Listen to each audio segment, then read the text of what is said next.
Gavin Newsom strode into the meticulously lit antechamber of the CNN studio in Atlanta, the fluorescent lights glinting off hair that had been sculpted into an aerodynamic helmet of executive confidence.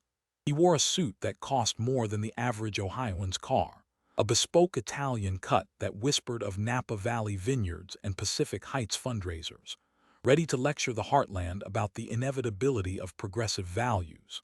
J.D. Vance, standing in the shadows of the wings, saw something very different. He didn't see a visionary leader. He saw a trust fund governor whose state was currently drowning in a sea of policy failures and human feces. A man who dined on $350 per person truffle risotto at the French Laundry, while his constituents were locked in their homes. The hair gel was about to collide with the Marines' receipts. CNN had organized this spectacle under the banner of the Great Red versus Blue debate, anticipating a clash of ideologies where Newsom's coastal sophistication would effortlessly dismantle the rough-edged populism of a Rust Belt senator. The network executives, watching from the control booth with their lattes, had absolutely no idea that the junior senator from Ohio had spent the last 3 weeks constructing a dossier of California's complete and total systemic collapse. This wasn't going to be a debate about theories or abstract political philosophy. It was going to be a forensic autopsy. Vance was armed with actual high-resolution photographs of tent cities that stretched for miles like refugee camps in a war zone. He had raw census data printed on heavy stock paper showing a biblical exodus of 500,000 people fleeing the Golden State. He had the quarterly business filings proving that Tesla, Oracle, and Hewlett-Packard, the very lifeblood of Silicon Valley, had abandoned Newsom's utopia for Texas. He had cost-of-living comparisons that revealed an $800,000 median home price in California versus a $200,000 attainable dream in Ohio. And most devastatingly, he had the photos. Dozens of high-definition prints of Newsom at that infamous French Laundry dinner, sitting maskless and laughing with high-powered medical lobbyists, while ordinary Californians were barred from holding the hands of their dying relatives in sterilized hospital wards. What was about to unfold over the next 90 minutes would not just be a debate. It would be a public dismantling that would force Gavin Newsom to defend a state with the highest homelessness rate in the industrialized world despite burning through $24 billion in taxpayer funding. It would force him to explain why a state with the most perfect climate on Earth was losing population for the first time in its history. It would expose a fiefdom where the middle class had been hunted to extinction, replaced by a feudal system of tech billionaires living in fortresses overlooking vast encampments of despair, with absolutely nothing in between. If you have ever wanted to witness the precise moment, a career politician is forced to answer for 28,000 reports of human feces on the sidewalks of San Francisco while he was sipping vintage wine, this is it. And just wait until Vance reaches into that third folder and pulls out the aerial photography of the homeless camps growing like a cancer just outside the gates of Newsom's own guarded mansion. The governor's perfect hair gel, no matter how strong the hold, couldn't save him from the storm that was coming. The CNN studio was packed to capacity with 400 spectators, a crowd the network had carefully curated to be a 50-50 split between Newsom's cheering California loyalists and what they assumed would be a subdued group of Vance supporters. They had critically miscalculated the mood of the room. It turned out that a significant portion of the American public was exhausted by the spectacle of California failing, while its governor traveled the country lecturing everyone else on how to live. Gavin Newsom entered the arena first, bathing in the enthusiastic, if slightly forced, applause from the left side of the auditorium. At 56 years old, he moved with the athletic grace of a man who spent his mornings in a private gym and his evenings in climate-controlled comfort, looking significantly younger thanks to what the makeup artists in the back whispered was a regimen of extremely expensive dermatological intervention. He had that hair perfectly styled backward, not a strand out of place, that expensive suit fitting his frame like it was painted on by a master artist, and that dazzling, blinding smile he had been practicing in the mirror since he was a Getty family nephew being groomed for the highest offices in the land. He looked like he had just stepped out of a luxury lifestyle magazine spread about the future of successful governance, radiating an air of untouchable superiority. J.D. Vance walked out exactly 30 seconds later, 39 years old, bearing the unmistakable posture of the Marine Corps, wearing a plain, off-the-rack suit that probably cost a tenth of Newsom's wardrobe budget, and carrying 3 thick, terrifyingly heavy folders that he set down on the podium with a dull, heavy thud that resonated through the microphones. The contrast was visceral, immediate, and impossible to ignore. One man looked ready for a Vanity Fair photo shoot. The other looked ready for a shift at the factory, or a deployment to a combat zone. Jake Tapper, the moderator, began his polished introduction, speaking in broad strokes about the need for civil discourse and the opportunity to learn from different state models. Newsom smiled and nodded along with the rhythm of the words, looking benevolent, looking presidential, looking like the race was already won. Vance sat quietly, his eyes focused not on the cameras, but on the folders in front of him, his fingers tracing the edges of the paper, flipping through the evidence with the precision of a prosecutor preparing a capital case. "Governor Newsom, your opening statement, please," Tapper invited. Newsom deployed that smooth, baritone voice he had perfected over decades in the echo chambers of San Francisco politics. "Thank you, Jake. It is a pleasure to be here. California is the 5th largest economy in the world. We are the engine of American innovation. We lead the nation on climate change, on social justice, on protecting the rights of every individual. Yes, we have challenges, as every state does in these complex times, but we face them with bold, progressive solutions. We believe in science over superstition, compassion over cruelty, the future over the past." He turned his body to look directly at Vance, adopting a posture of practiced gravitas, his brow furrowed with theatrical concern.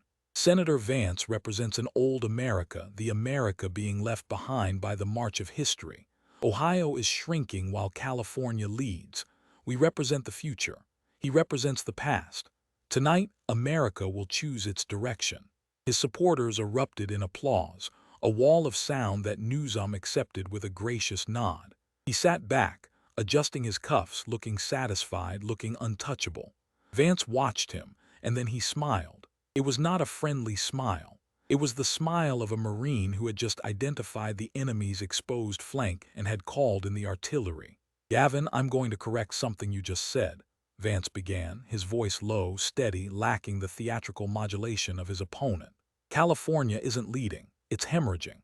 You didn't just lose population. You lost a congressional seat for the first time in your state's 173-year history. Ohio is gaining jobs and people. But let's not argue about abstract theories. Let's look at the reality." He opened the first folder. It wasn't a prop, it was a weapon. "Let me show you." The massive LED screens behind them, which had been displaying a neutral blue background, suddenly lit up with an image that made the confident smile on Newsom's face evaporate instantly. Nothing says, "We're all in this together," like $350 dinners while banning everyone else's Thanksgiving, Vance said, his voice cutting through the sudden gasp of the audience. The photograph filled every square inch of the studio screens, looming over the stage like a judgment. It showed Gavin Newsom sitting at a cramped, elegant table at the French Laundry restaurant in Yountville. He was surrounded by at least a dozen people, shoulder to shoulder, all unmasked, all clearly indoors despite the sliding glass doors being closed, all laughing and enjoying the finest wine money could buy. The photo was stamped with a date, November 6, 2020. Vance let the image sit there, burning itself into the retinas of the millions watching at home. The silence in the room was devastating. "November 6, 2020, Vance repeated, letting the date hang in the air.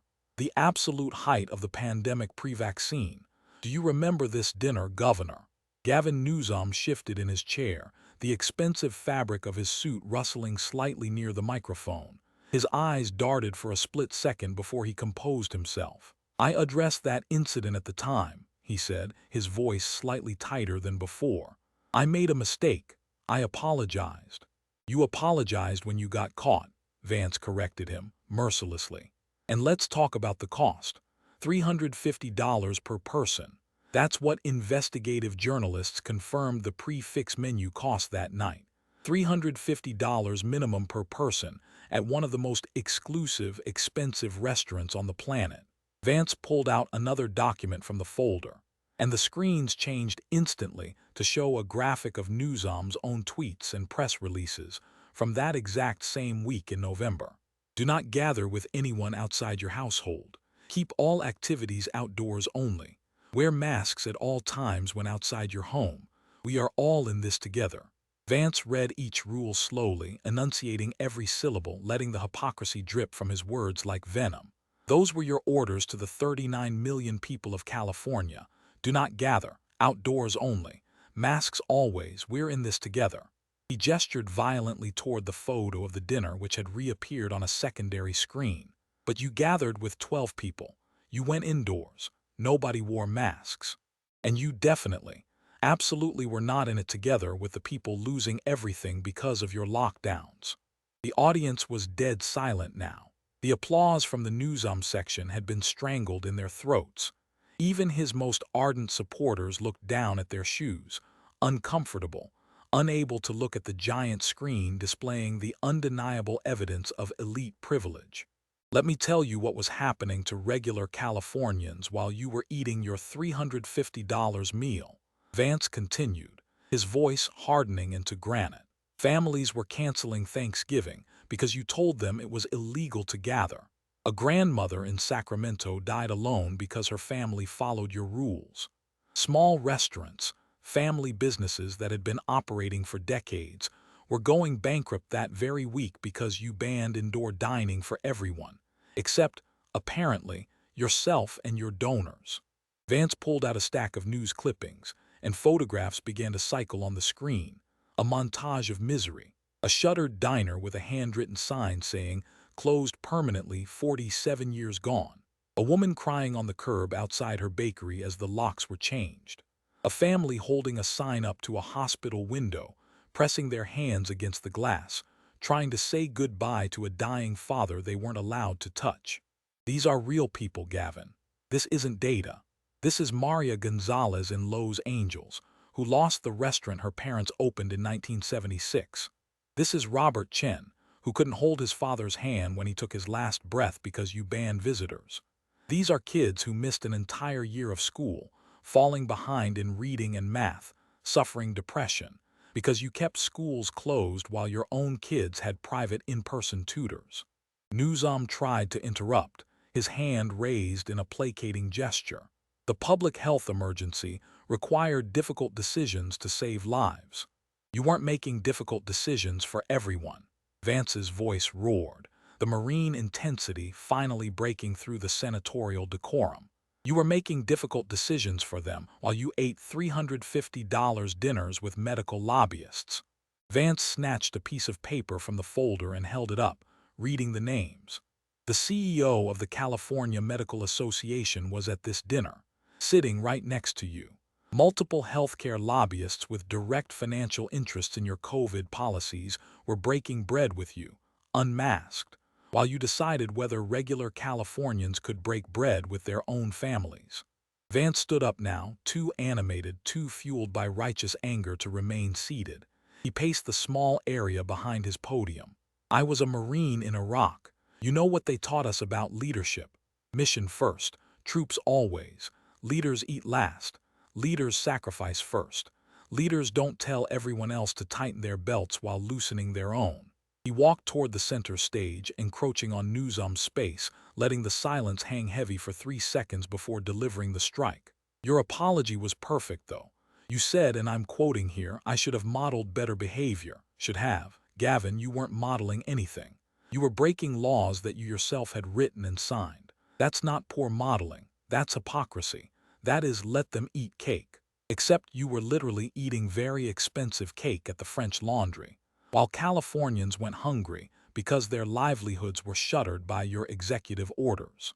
Vance turned his back on Newsom to face the audience directly, making eye contact with the working-class people in the risers. Ohio stayed open. We protected the vulnerable like we should have. We focused resources on nursing homes, on the elderly, on the immunocompromised. We helped them.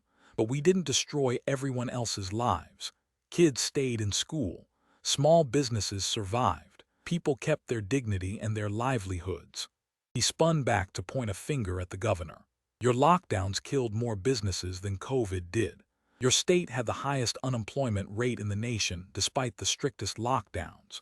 You had the worst educational outcomes for minority children despite keeping schools closed the longest.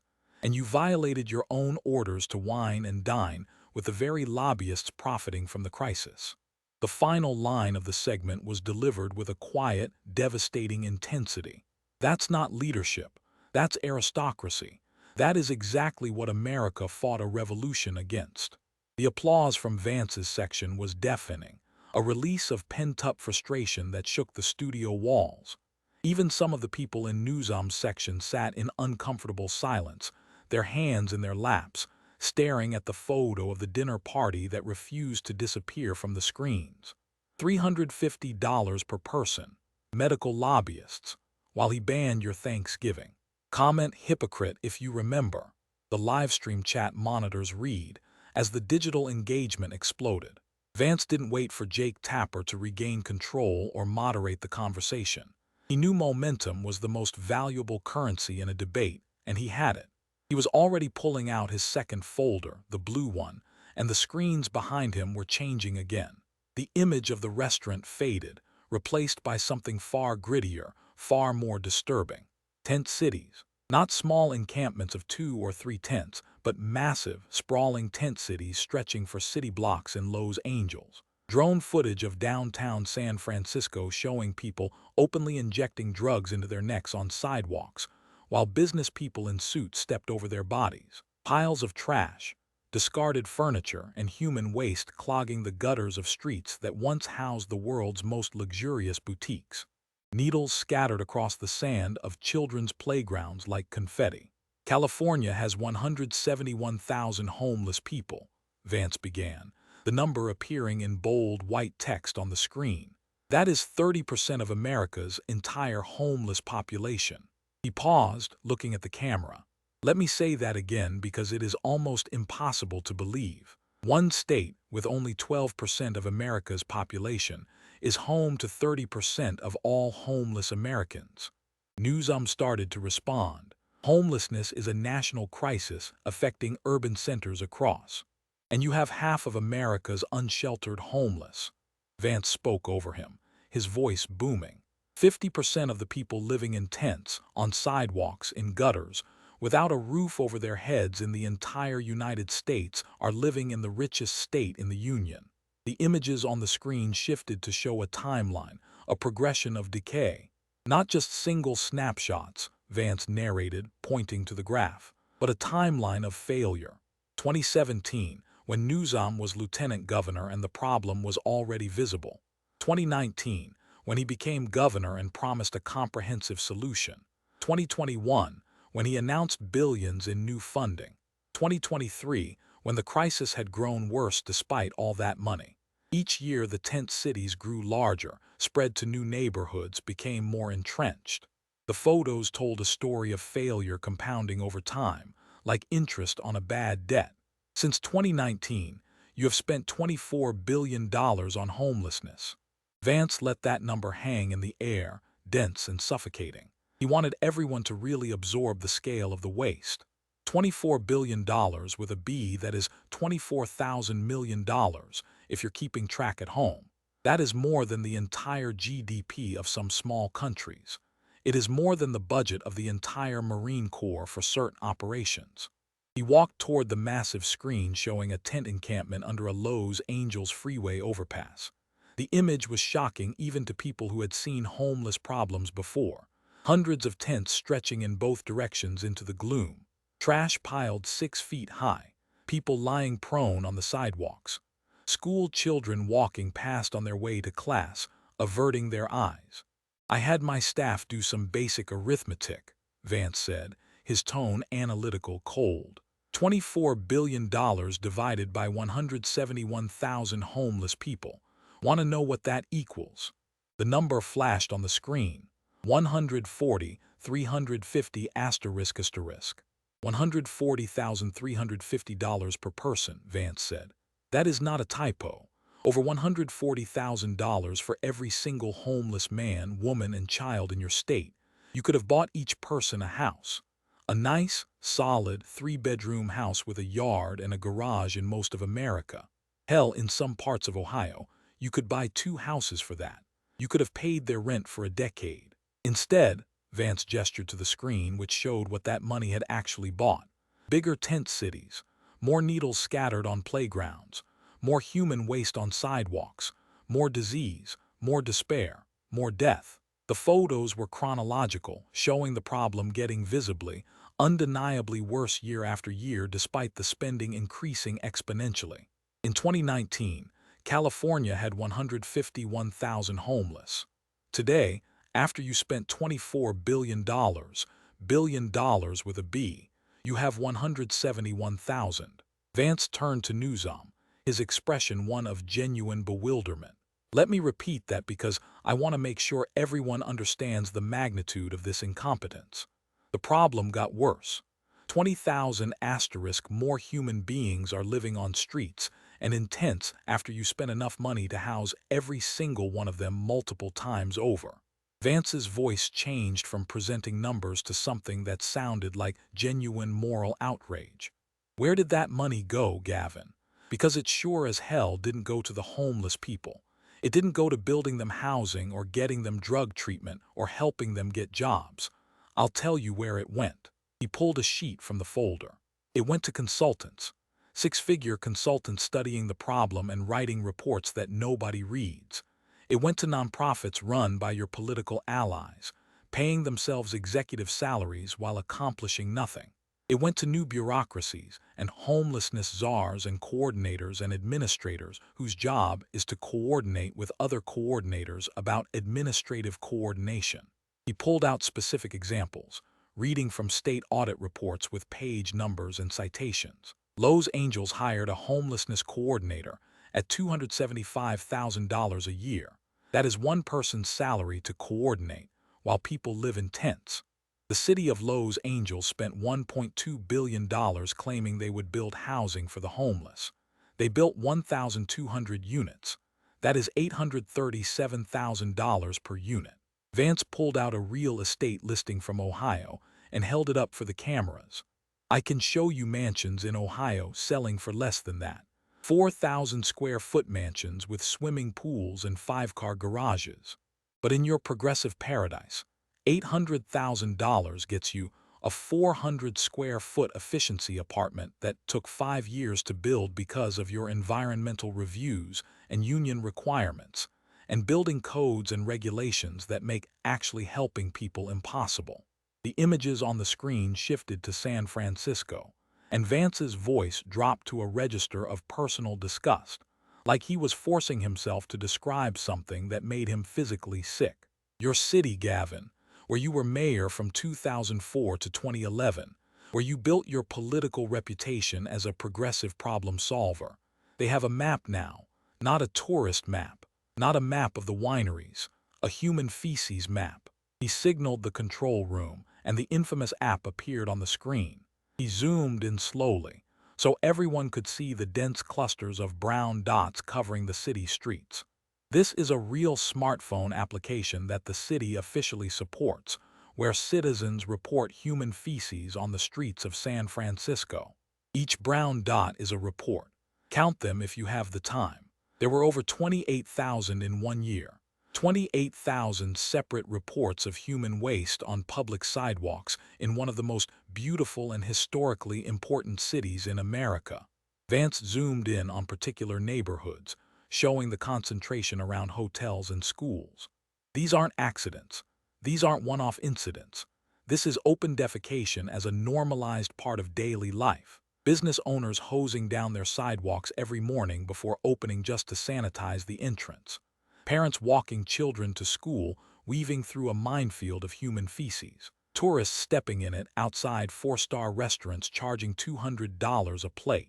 The screen changed to show news reports about disease outbreaks, and Vance read the headlines slowly, letting each word land like a hammer blow. Medieval diseases are coming back to California. Typhus, a disease we eliminated in the developed world decades ago. Hepatitis outbreaks among the homeless population spreading to the general public through unsanitary streets. Plague, actual bubonic plague cases in 21st century America in California.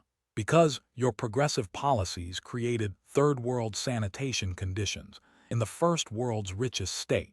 Vance pulled out more news articles. Walgreens closes 17 locations in San Francisco due to theft and unsanitary conditions. Union Square luxury stores board up windows. Tourism to San Francisco drops 40%. Families won't walk downtown. Conventions are canceling.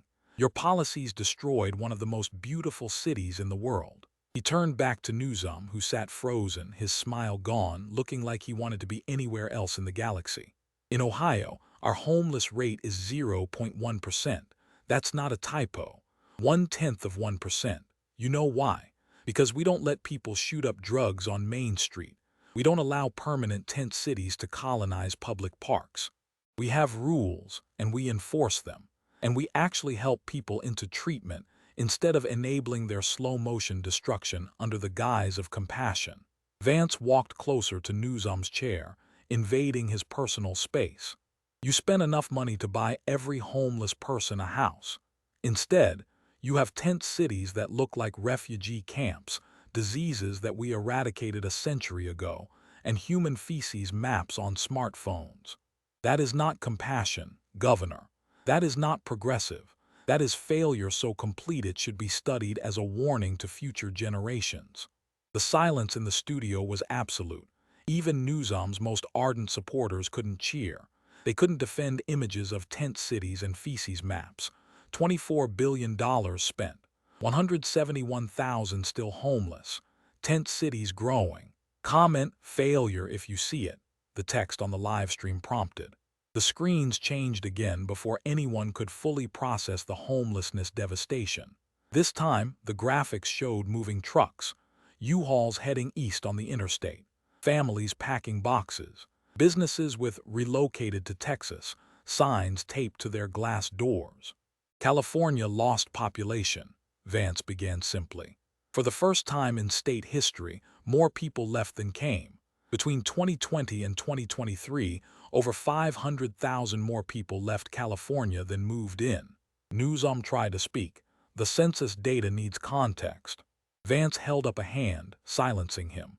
You lost a congressional seat, for the first time ever. That is how bad the exodus is. You literally lost political representation in Washington because so many human beings fled your policies. The numbers appeared on screen, but Vance narrated them like a tragedy.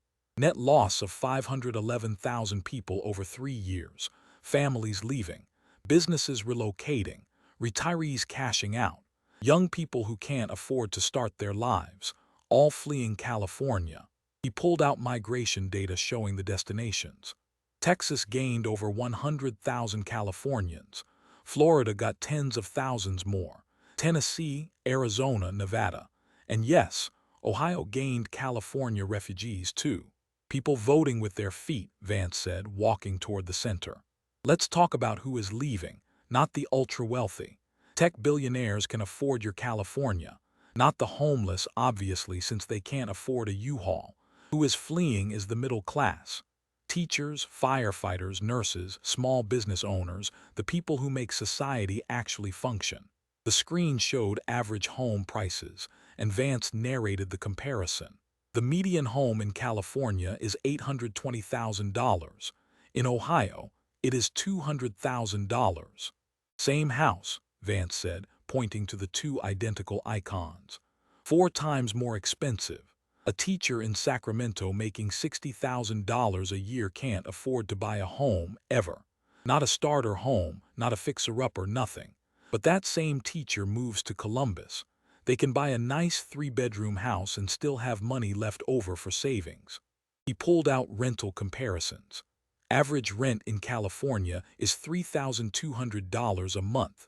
National average is $1,700. Ohio is $1,100. Working families are spending half their income on rent and they can't save a dime. Can't buy a house. Can't build equity, can't get ahead, so they leave. Vance shifted to the business exodus, and the screen filled with corporate logos that everyone recognized. Tesla left. Elon Musk explicitly cited your policies when he moved headquarters to Texas. Oracle relocated to Austin. Hewlett-Packard, the company that basically created Silicon Valley in a garage, left for Texas. Toyota moved their headquarters out. Charles Schwab relocated. SpaceX moved operations. He read from a list of companies, letting each name land with a thud. Dozens of major corporations abandoned California. These aren't just buildings relocating. These are jobs, careers, opportunities, tax revenue, economic activity, all fleeing California for states with lower taxes, fewer regulations, and governments that actually want businesses to succeed. Newsom finally managed to interrupt, finding an opening. Many businesses are still choosing California for our talent and our ecosystem of innovation. Your talent is leaving, Vance shot back instantly. Tech workers are moving to Austin and Miami and Nashville because they can afford to live there. You keep the billionaires who can afford $20 million mansions in Pacific Heights. Everyone else flees. The screen showed demographic data, and Vance explained it like a grim story. Young families with kids are leaving fastest. Birth rates in California are collapsing. Schools are closing from lack of enrollment. The future is literally packing up and driving out of your state. He walked back toward his chair, preparing for his conclusion on this segment. People don't abandon paradise, Gavin. They don't flee opportunity. They flee failure. Your high taxes, your insane regulations, your terrible schools, your crime, your homelessness, your cost of living. You have made California unlivable for anyone who is not ultra-rich or ultra-poor. Vance picked up a prop his staff had prepared. A simple foam board outline of California with a large red arrow pointing east. This is your legacy. 500,000 people fleeing. A congressional seat lost. The middle class extinct. Businesses relocating. Young families leaving. That is not the California dream. That is the California nightmare. The final line was delivered quietly but firmly. Ohio is growing. Businesses are moving in. Intel just announced a $20 billion factory in my state. Young families are buying homes. We are doing what you are failing at. And we are doing it without human feces maps. 500,000 fled California, lost congressional seat. Tesla, Oracle, HP left. Share this if you'd leave too. Vance didn't pause for applause. He grabbed his next folder and the screens filled with a simple, stark image. Two houses side by side. Identical size. 3 bedrooms, 2 baths, nice yard. One labeled * California, 800,000 ***. The other labeled * Ohio, 200,000 ***.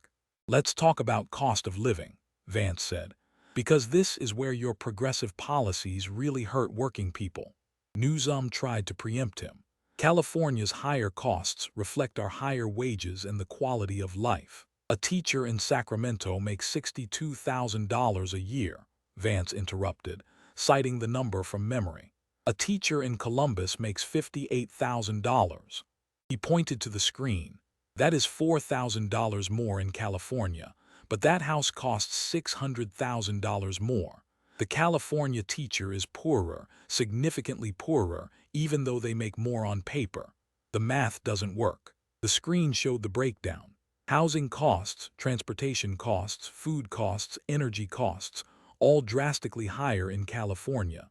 Gas in California costs $6 a gallon right now, Vance continued. In Ohio, it's $3.50.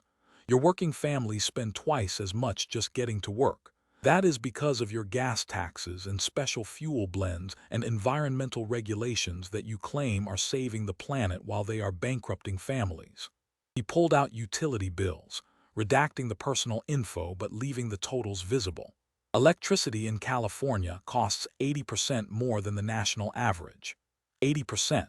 Working families are choosing between turning on the air conditioning during a heat wave and buying groceries because you mandate solar and wind that don't work reliably and closed your nuclear plants that did. Vance let that sink in before continuing. Food costs more. Child care costs more. Car insurance costs more. Everything costs more. And your solution? Tell people to buy electric cars they can't afford and eat organic food that costs triple. The images shifted to show grocery store receipts with prices circled in red marker.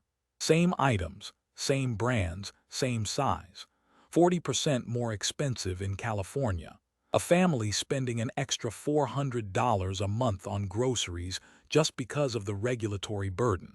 He walked toward the audience. Your minimum wage is $16 an hour. Ohio's is $10.10. Sounds great, right? Higher wages. Except that studio apartment in Los Angeles costs $3,000 a month. In Columbus, it's $900. The Ohio minimum wage worker can actually afford to live. Your California worker needs 3 roommates just to have a roof. Vance pulled out the most damning statistic of all. California has America's highest poverty rate when you adjust for cost of living. Highest? Despite being the richest state.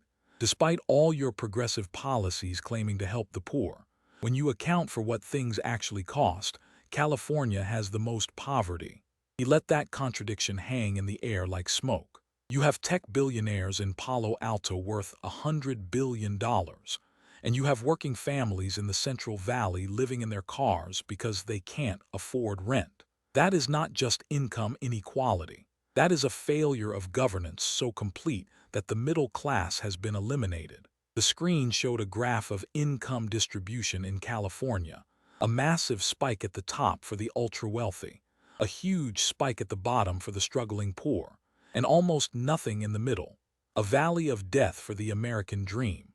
This is your California, Vance explained, pointing at the hollowed-out middle. Billionaires and homeless, tech executives and tent cities, nothing in between. The secretary and the mechanic and the nurse and the teacher, the people who make society work, can't afford to live there anymore. Newsom was shaking his head, looking down at his notes, trying to find a counterargument. But Vance pressed on, relentless. You personally are worth about $20 million. You grew up in the Getty family world of privilege. You have never worried about rent. You have never chosen between groceries and gas. You have never felt what it is like to make a good salary and still be poor because everything costs so much. He walked closer to Newsom, lowering his voice to a conversational yet deadly tone. That secretary paying $3,000 a month for a studio apartment while making $45,000 a year. She is poor in your California. That same secretary moves to Ohio. She is paying $900 a month and has money left over. Same job, same effort. One state she is drowning, other state she is thriving. Vance returned to his chair for the conclusion of the segment. Your policies help the very rich who can afford anything. They hurt everyone else. That is why the middle class is fleeing. That is why you lost 500,000 people. They couldn't afford your progressive paradise anymore. $800,000 for a house, $6 for gas, $3,000 for a studio. The middle class is extinct. Comment if you couldn't afford California either. The screens changed to surveillance footage. Grainy black and white video of a person walking into a Walgreens, taking a large garbage bag out of their pocket and calmly sweeping entire shelves of cosmetics into the bag. They walked out past employees who stood watching, arms crossed, not even trying to stop them. Then another clip, and another. Dozens of thefts captured on camera. Proposition 47, Vance began. You supported this. You still support it. Let me explain what it does for people watching at home. If you steal less than $950 worth of goods, it is just a misdemeanor. Basically, no consequences. Show up to court maybe. Probably not even that. Just a ticket. The footage kept playing. Organized groups clearing shelves, walking out with cartloads, nobody stopping them. So, criminal enterprises figured it out real quick. Send people in, take $949 worth, walk out, do it again at the next store. California became a shoplifter's paradise. Vance pulled out business closure data. Walgreens closed 17 stores in San Francisco alone. CVS closed multiple locations. Target started locking up toothpaste and deodorant behind plexiglass. Luxury stores in Union Square boarded up windows, not because of COVID, because of theft. The screen showed photos of high-end retail stores with plywood over windows, security guards at every door like it was a nightclub, merchandise locked in cases. "This is San Francisco now," Vance narrated. "The luxury retail capital of the West Coast, and you have to lock up everything because your laws made stealing consequence-free." He pulled out worker testimony. A CVS employee in Lowe's Angels described watching people fill bags with merchandise 5 times a day, every single day. Couldn't stop them. Company policy. Not worth the liability. The thieves knew it. They would literally laugh at employees and walk out. Newsom tried to interrupt. Prop 47 was about criminal justice reform and not filling prisons with low-level offenders. It was about letting criminals run wild. Vance cut him off, sharp and loud. It was about prioritizing thieves over workers and business owners, about making life easy for criminals and impossible for everyone else. The images shifted to violent crime statistics. Since Prop 47 passed, property crime is up 32%. Organized retail theft rings are operating openly. Fentanyl deaths are skyrocketing because you effectively decriminalized drugs. Streets that were safe are now dangerous. Vance pulled out specific incidents, reading from police reports. A woman beaten unconscious in broad daylight in San Francisco. The suspect had been arrested 7 times that month, released every time. Attacked her on his 8th crime spree. Your policies did that. He showed more examples. A man pushed onto subway tracks. The attacker had 37 prior arrests, still walking free. Your progressive DA wouldn't prosecute. The man almost died, but at least you were compassionate to the criminal. The screen showed a map of store closures across California. Dozens and dozens of red dots representing permanent closures. Every one of those dots is a closed business, Vance explained. Jobs lost, tax revenue gone, communities without services, elderly people without nearby pharmacies, food deserts in major cities, all because you made crime legal and defense impossible. He walked toward Newsom. In Ohio, you steal, you get arrested. You get prosecuted, you face consequences. So guess what? We don't have organized retail theft rings. We don't have stores closing from theft. We don't lock toothpaste behind plexiglass. We have law and order. Vance's voice rose with intensity. Your progressive prosecutor friends like Chesa Boudin, who you supported, wouldn't prosecute crimes. Catch and release. Arrest and release. Over and over. The same criminals terrorizing communities while you talked about compassion and reform. The final image showed a boarded-up Walgreens with graffiti and a homeless encampment outside. This is progressive governance. This is what you did to California. Made it safe for criminals and dangerous for everyone else. Prop 47 made theft legal under $950. Stores closed. Crime up 32%. Comment if you want actual law and order. Vance pulled out his final prepared folder and the screen showed a darkened city skyline. No lights, no power, just darkness. California had rolling blackouts during summer heat waves, Vance began. 2020, 2022, 2023. The richest state in America telling people not to charge their electric cars because the grid can't handle it. Newsom started to explain about the renewable energy transition, but Vance spoke over him. You are mandating electric cars by 2035. All new cars must be electric, but you can't keep the power on now. How is that going to work when everyone needs to charge cars?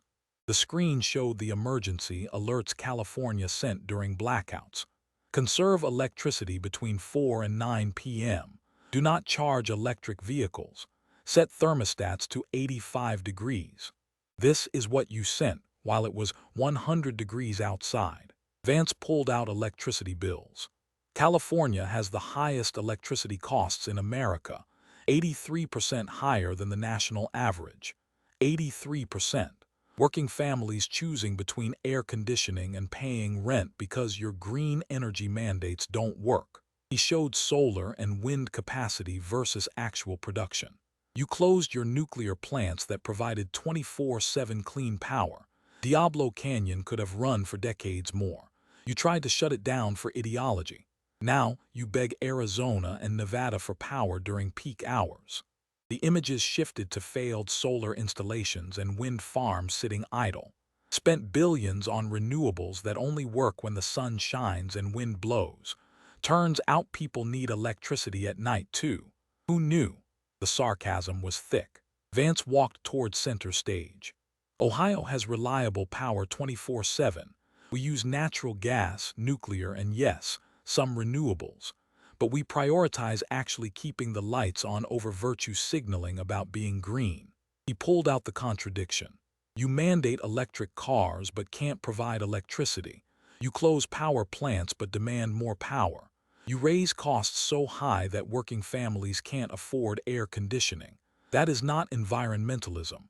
That is fantasy meeting reality and losing. The final image showed a Tesla charging station with a sign saying, "Charging prohibited 4:09 p.m. during grid emergency." You are telling people to buy electric cars they can't afford, charging them with electricity that doesn't exist at prices they can't pay in a state they are fleeing. Vance let that sink in.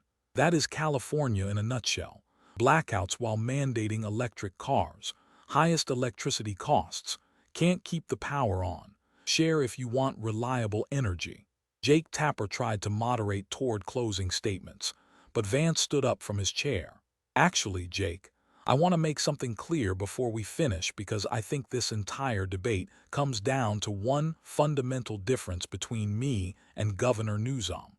He walked to center stage, leaving his folders behind. I grew up poor in Appalachia. My mother struggled with addiction. My grandmother raised me in a town that was dying economically. I joined the Marines, served in Iraq, used the GI Bill to go to Ohio State, worked my way through Yale Law School. I know what struggle looks like because I lived it. He turned to face Newsom directly. You grew up in the Getty family world. Your father was a judge. You went to private schools. You have been connected to wealth and power your entire life. You have never worried about making rent, never chosen between groceries and gas, never felt what it is like to be working class in America. Vance walked closer, and that difference shows in everything. Your policies help the very rich who can afford them, hurt everyone else. My policies focus on working people because I was one, still am in my heart. He began counting on his fingers. You ate $350 dinners while banning Thanksgiving for families. I ate MREs in Iraq while defending America. You spent $24 billion on homelessness and it got worse. I focus on jobs and opportunity so people don't become homeless. You created laws that made theft legal. I believe in law and order. You made California unaffordable for the middle class. I'm making Ohio affordable for working families. You mandate electric cars but can't provide electricity. I focus on reliable energy that people can afford. You have driven 500,000 people out of California. I am attracting businesses and families to Ohio. Vance spread his arms wide. Every single issue we have discussed tonight comes down to this. Do you care more about looking progressive and virtuous, or do you care about actual results for actual people? He pointed at the screen still showing tent cities and closed businesses. Your California has the worst homelessness, highest poverty when adjusted for cost of living, most expensive housing, highest taxes, worst education gaps, most crime, least affordable living, and biggest exodus of working families in America. His voice rose. But you feel good about it because you banned plastic straws and mandate solar panels and say the right things about social justice. Meanwhile, working people can't afford to live there. Vance walked back toward his chair for his conclusion. I am a Marine. We measure success by mission accomplishment. Did you achieve the objective? Your objective should be Californians thriving. Instead, they are fleeing. That is mission failure. He sat down and delivered his final assessment. California is a warning about what happens when progressive policies meet reality, when virtue signaling meets governance, when caring more about feeling good than doing good. It is a cautionary tale that every American should understand before these policies spread nationwide. The pause was long, heavy. Governor Newsom wants to bring California's policies to America. I want to bring Ohio's results to America. Working people should decide which they'd rather have. The standing ovation from Vance's section lasted 5 full minutes. Even some of Newsom's supporters looked troubled, staring at those images of tent cities and remembering those $350 dinners. Newsom sat in his chair, his perfect hair still somehow perfect, but everything else about him looked diminished. The slick facade had cracked against actual evidence. The smooth words had failed against real results. The trust fund governor had met the working-class Marine, and the receipts had won. The video went viral immediately in a way that transcended typical partisan sharing. This wasn't just conservatives passing around clips to confirm their worldview. This was actually crossing ideological lines, because Vance hadn't attacked with abstract conservative principles or culture war rhetoric. He had attacked with photographs of tent cities that anyone could see were real, census data that anyone could verify, business relocations that were documented public record, a photograph of Newsom at French Laundry that the governor himself had been forced to acknowledge and apologize for years earlier. Within 12 hours, the full debate had accumulated 53 million views across YouTube, Twitter, Facebook, and newer platforms. That wasn't counting the edited clips and reaction videos that were multiplying exponentially. The French Laundry segment alone got 22 million views as a standalone clip. The homeless crisis section got 18 million. The cost of living comparison got 15 million. People were watching, sharing, and discussing in a way that political debates rarely achieved. Within 48 hours, the view count hit 127 million, and the debate had penetrated mainstream consciousness in a way that made it unavoidable. Cable news networks that might have preferred to ignore or minimize it found they couldn't because their own audiences were asking about it. CNN had hosted the debate, so they had to cover their own event, though their anchors kept trying to provide context that would soften Vance's attacks. MSNBC brought on California Democrats to defend Newsom's record, but even sympathetic hosts had trouble explaining away photographs of tent cities and the $24 billion in spending that made the problem worse. The French Laundry segment became its own separate viral phenomenon beyond the debate itself. TikTok users who normally posted about fashion or music or dance-created videos juxtaposing Newsom's $350 dinner with footage of small businesses that had closed permanently because of his lockdown orders. The contrast was so stark, the hypocrisy so visual and undeniable, that even young people who didn't particularly care about politics found themselves sharing it. The image of Newsom unmasked and laughing with lobbyists, while ordinary Californians couldn't visit dying relatives, became a symbol of elite disconnection that resonated across partisan divides. The homeless crisis footage proved devastating for Newsom's national ambitions in ways that went beyond conservative criticism. Progressive Democrats in other states started actively distancing themselves from California-style homelessness policy because their own constituents were showing them the viral videos and asking why they'd want to replicate failure. Mayors in blue cities facing their own smaller homeless problems didn't want to be compared to Los Angeles or San Francisco. Governors in purple states facing competitive elections wanted nothing to do with policies that had produced such visible disaster. The Exodus data hurt Newsom perhaps most among Democrats themselves, particularly in the purple states that would determine any presidential primary. Voters in Georgia who had fled California in recent years shared the clips with friends explaining why they had left. Voters in Arizona and Nevada who had watched the California influx drive up their own housing costs saw the debate as validation of their frustration. Even liberal voters in these states found themselves nodding along to Vance's critique because they didn't want their own states turned into unaffordable playgrounds where only tech billionaires could live while the middle class disappeared. Cable news played segments from the debate on loop for days. CNN tried desperately to provide context that would rehabilitate Newsom, bringing on friendly analysts who pointed out that California's size meant raw numbers would naturally be higher, that homelessness was a national problem, that cost of living reflected desirability. But these defenses kept running into the visual evidence that viewers had already seen. You can explain away statistics, but you can't explain away those photographs of tent cities, or that image of Newsom's expensive dinner, or those disease outbreak maps. MSNBC went even further in trying to defend Newsom, with some anchors suggesting Vance was exaggerating or cherry-picking data. But then their own viewers started sending in photos from California trips showing tent cities that were exactly as bad as Vance described. Started forwarding news articles from California papers about retail theft forcing store closures. Started sharing their own electricity bills, showing the massive costs Vance had cited. The defense became untenable when the evidence was so easily verifiable. Fox News predictably celebrated for weeks, but more importantly, they used the debate as a launching pad for deeper investigative pieces about California's failures. They sent reporters to document tent cities, interviewed business owners who had relocated to Texas or Florida or Tennessee, showed families who had left California for more affordable states. The debate gave them a news peg to cover stories that demonstrated Vance's points in even greater detail. But the real impact showed up in polling data that political strategists in both parties studied intensely. Newsom's national favorability rating dropped 17 points in just 2 weeks following the debate. His unfavorable rating spiked to 54%, with the increase coming not just from Republicans but from independents and even some Democrats.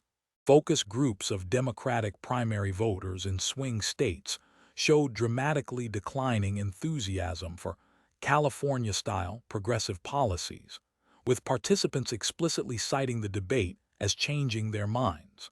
The damage went beyond Newsom personally to the broader progressive policy agenda he represented. Proposals for rent control, for example, suddenly faced more skepticism after voters had seen what California's rental market looked like. Climate policies involving electric vehicle mandates faced pushback after the blackout discussion. Criminal justice reform efforts had to explicitly distance themselves from Proposition 47 after seeing the retail theft footage.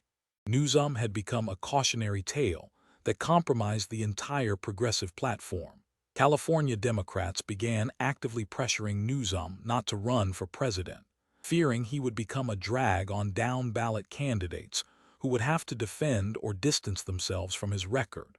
Moderate Democrats from purple states publicly suggested the party needed fresh voices and new approaches that weren't tainted by California's failures. Even progressive Democrats worried that Newsom had become such a poor messenger for their policy preferences that he was actually setting back causes they cared about. Vance, meanwhile, experienced a meteoric rise in national stature. His favorability rating jumped 23 points in the month following the debate. Conservative donors who had been uncertain about him suddenly saw him as the future of the party and flooded his campaign account with contributions. Republican governors in purple states specifically requested he come campaign for them, knowing his working-class message and his ability to articulate conservative policy in terms of actual results rather than abstract principles resonated with exactly the voters they needed. 6 months after the debate, Newsom made an announcement that surprised no one who had been watching his falling poll numbers and growing isolation within his own party. Standing at a podium in Sacramento, with none of the usual political fanfare, looking somehow less polished than usual, he announced he wouldn't run for president in 2028. The official reason given was his commitment to finishing his term as California governor and focusing on state issues. The real reason was obvious to every political analyst, regardless of ideology. Vance had destroyed his national viability so thoroughly that a presidential run would have been humiliating. The announcement came without the usual speculation about future political ambitions or hints at later runs. There was no "not this time," but perhaps the future language that politicians typically use to keep doors open. It was a final closing of the presidential door, a recognition that the debate had exposed California's failures too completely for national voters to overlook. Moderate Democrats privately expressed relief, happy to not have to defend tent cities and $24 billion in wasted spending. Progressive Democrats felt frustrated that their policy vision had been so damaged by Newsom's poor performance and California's visible problems. 1 year later, long after typical debate impacts fade from memory, the Vance-Newsom confrontation was still being referenced constantly in political discourse. Republican candidates at every level began using California-style policies as shorthand for progressive failure, always accompanied by clips from the debate showing tent cities and exodus numbers. Anytime a Democratic politician proposed something that resembled California's approach to homelessness or criminal justice or energy or cost of living, Republican opponents would immediately pull out the debate footage and ask if voters wanted their state to end up like California. The phrase, "Do you want to end up like California?" became the most effective attack line in Republican campaigns across the country, particularly in purple states. Candidates would show the debate clips of tent cities and human feces maps, then ask voters if that's what they wanted for their communities. The attack worked because it wasn't abstract ideology or fear-mongering. It was visual evidence of policy failure that voters could see with their own eyes. Soccer moms in suburban Phoenix didn't need to understand complex economic theory to know they didn't want tent cities in their neighborhoods. Working-class dads in Wisconsin didn't need policy papers to understand they couldn't afford $800,000 houses. The debate fundamentally altered how Americans viewed the California model that had been held up by progressives for years as aspirational. Before Vance's systematic takedown, California was frequently cited as proof that progressive policies could work at scale in a large, diverse state with a strong economy. After the debate, California became a warning label, a cautionary tale about what happens when progressive theory meets governing reality. The transformation was so complete that even many California Democrats began trying to distance their own policy proposals from their state's reputation. Vance's career trajectory validated the debate's impact. Within 18 months, serious political analysts were discussing him not as a potential vice presidential pick, but as a legitimate presidential candidate for 2028. His working-class background combined with his ability to articulate conservative policy in terms of actual results rather than culture war grievances made him uniquely positioned to compete in industrial Midwest states that decided recent elections. The debate had been his launching pad, proving he could go toe-to-toe with a nationally prominent Democrat and win decisively, not through attacks, but through evidence. The Marine had beaten the trust fund governor, working-class results had beaten coastal elite rhetoric, and America had learned the lesson.